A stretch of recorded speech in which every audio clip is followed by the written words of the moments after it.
It could be one of the costliest traffic jams in history. A massive container ship the size of a skyscraper has blocked the Suez Canal, causing a huge backlog. The ship, Ever Given, turned sideways and was stranded Tuesday. The cargo ship lost its ability to steer amid high winds and a dust storm. It has now been partially refloated, and canal operators say they hope to get traffic moving soon. The grounding backed up vessels on waters that carry about 30% of global container ship traffic. One of the things that they did last night after they attempted her, they started taking the ships that were behind her in the canal out.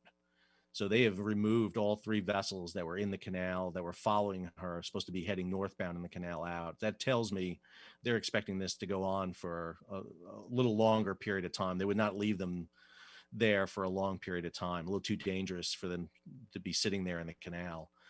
They have brought in a salvage company, as I mentioned, Smit, out of the Netherlands. This is the premier salvage company in the world. They have been used for high value vessel salvage throughout. You don't call them in. They're the special forces of salvage teams. So you call them in when you have an issue. So they're going to try to do several things. They'll start trying to offload water, ballast, oil, fuel. They'll bring some dredging equipment in. The canal has dredging equipment to maintain the canal's depth, and they're doing an expansion of the canal. So they have dredging equipment there. But again, they have to be very careful about this. The vessel is hung up on the banks.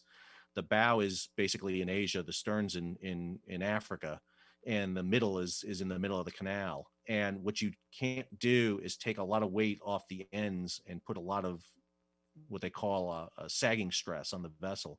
You can conceivably crack the hull, cause an oil spill, but worse, catastrophically fracture the vessel in half, which would close the canal for months, if not years, to salvage a vessel of that type. So if, goods are coming to my shop and they're stuck on the vessel, not that vessel, but a vessel south of the canal, I can sue Evergreen. And you may see the seventh largest container line in the world go under because of claims against it. We've seen this happen before. Hanjin Marine in 2016, a Korean line, went under, but the world economy was able to suck that up because other ships were traveling. This may have more ramifications. Plus, it's geopolitical with Taiwan. This is one of Taiwan's largest companies right now. And should she go under, that's going to impact the Taiwanese economy greatly. A hiccup like this sort of sets everyone back.